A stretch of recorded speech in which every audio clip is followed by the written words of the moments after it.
sammen og velkommen til indvielsen af Vellings Landsbymuseum i Vognport herovre bagved. For cirka 3,5 år siden, der begyndte man at arbejde på det her, hvor de første spadestik blev taget til at forvandle det her område, det her ubenyttede område mellem to bygninger til den fine vognport, der nu er herinde bagved, hvor vi har fået plads til vores vogne og vores seletøj, der hører til vognen.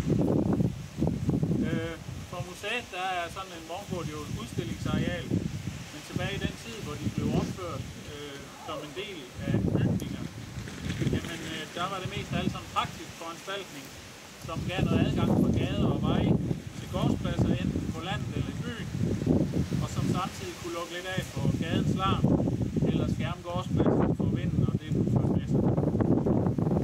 Og selvom noget af det har et praktisk formål, så har vi mennesker det jo med at gerne vil pynte lidt på tingene. Enten for blot at få det til at se lidt pænere ud, eller for at udstille en vis status eller rigdom. Derfor har vi også pyntet lidt på den her. Ikke så meget som i de fine byer, men dog trods alt lidt. Nu vil jeg så sige, rigdom, det er egentlig det, der karakteriserer det her lille museum her. Men vores selvudråbte status som Danmarks mest særprægede museum, det afspejles meget godt i den måde, som vognporten er egentlig bare placeret imellem to bygninger, i stedet for at være en del af en bygning. Og det, at den så langt hen ad vejen er bygget af genbrugsmaterialer, ja, det afspejler meget godt ånden hos vores grundlægger Søren Velling, som jo også byggede ting af de her bygninger, vi ser omkring os, af ting, han kunne få fat i på de omliggende gårde, når de rev ned eller bygget om. Han var jo på den måde meget forud for sin tid. Genbrug, det ved vi jo som bekendt, det er blevet meget moderne i mellemtiden. Til gengæld så var han på andre områder ikke helt væk.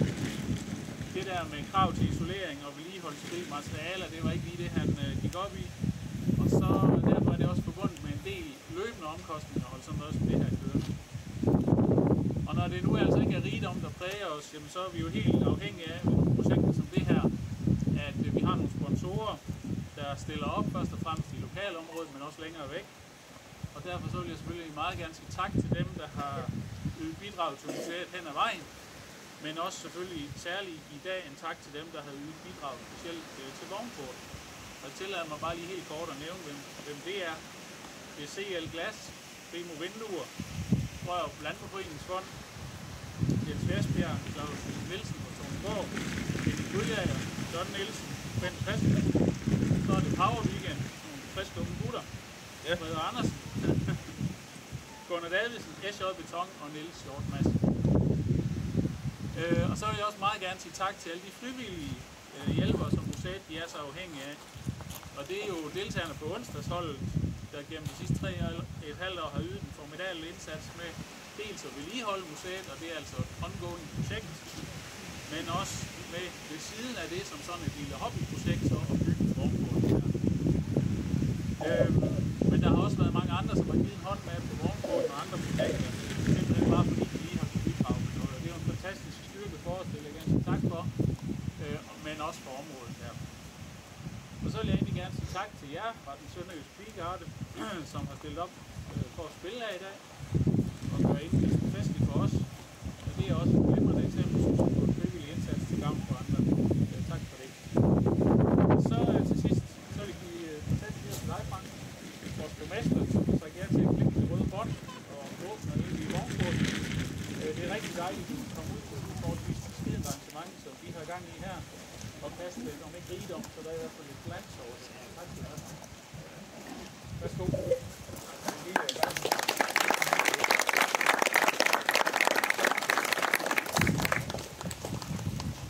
Jamen tak for den intro, Søren, og jeg synes ikke, at det her det er mindre væsentligt at stille op til, end hvis det var inde i Vejenby. Jeg kommer alle de steder, hvor jeg bliver inviteret, hvor kalenderen den tillader det. Så tusind tak for invitationen. Og jeg er faktisk rigtig glad for at få lov til at indvie jeres vognport her i dag. I er nu kommet i mål med at lave jeres tidligere fyrrum om til en vognport. Og tillykke med det. Da I gik over til varmepumpe og solceller, fik I mulighed for at bruge kvadratmeterne til noget andet. Så nu kan I udstille nogle af de gamle hestekøretøjer, I ellers har haft på depot.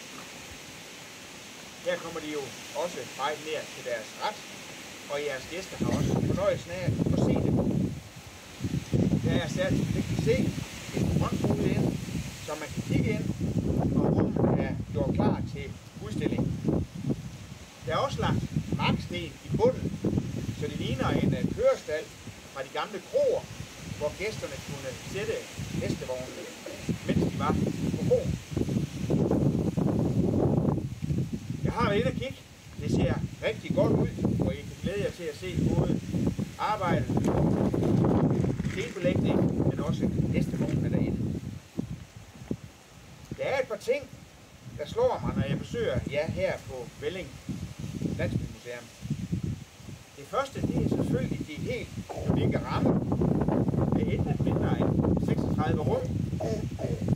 Det er jo et værk fra, nu tillader jeg mig at bruge ordet, en excentrisk mand. Det må være godt, jeg må kalde Søren Velling. Jeg har selv hilst på ham for mange år siden. En mand, der fik en idé, og så ellers gik i gang.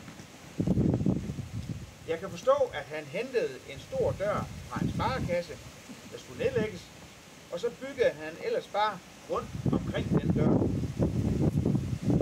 Det er der jo noget initiativ og noget gå på mod over. Og så må jeg også lige huske at indskyde, at sådan noget som byggesagsbehandling og byggetilladelse jo er, der er en grund.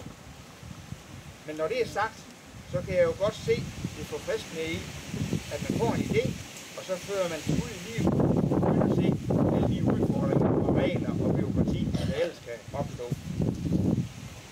Søren Velling var uden tvivl en stor samler.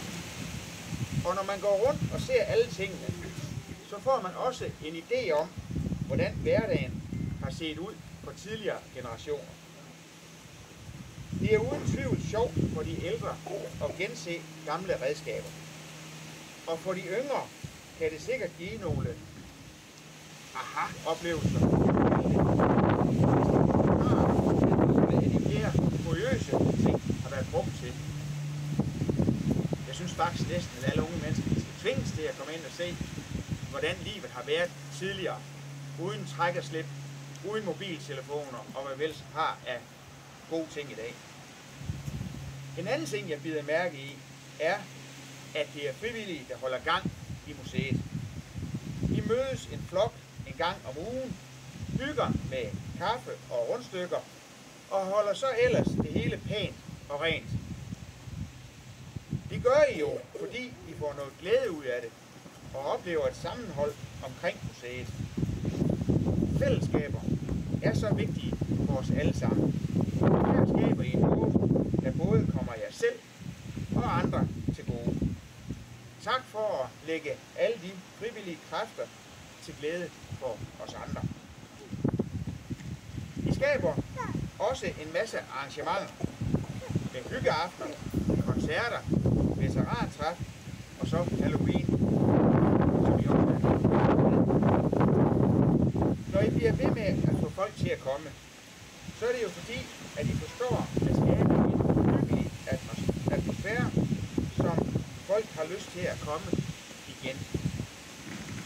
Stort tillykke med vognporten, og nu vil jeg gå ned og klippe det røde bånd og erklære den på indviet.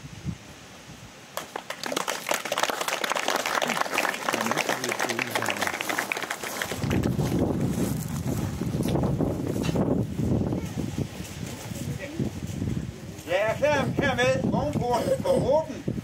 Tillykke med den.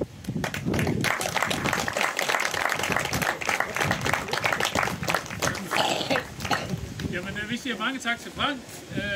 Nu vil Bigarden spille en smule mere for os, og når de så har gjort det, så er der mulighed for at vi lige at gå ind der og gå ind bagved, så kan man er også velkommen til at kigge på resten. Så vil der inde i krogstuen være lidt lige til halsen og til ganen. Yes, tak.